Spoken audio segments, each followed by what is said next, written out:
আচ্ছা, কি দিলাম? 1 চা চামচ কর্নফ্লাওয়ার, হলুদ, মরিচ, ঠিক আছে।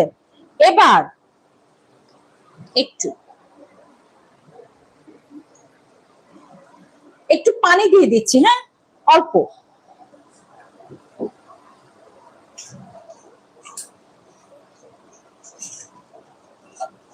একটু পানি দিয়ে দিলাম। এবার একটা ডিম দিয়ে দিচ্ছি, হ্যাঁ।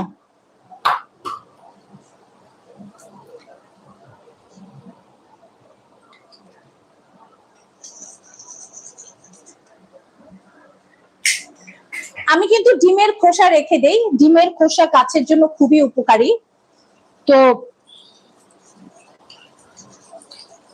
ডিমটা একটু ভালোভাবে গুলিয়ে নিতে হবে, হ্যাঁ। এই যে কর্নফ্লাওয়ার, হলুদ, মরিচ, লবণ আর ডিম।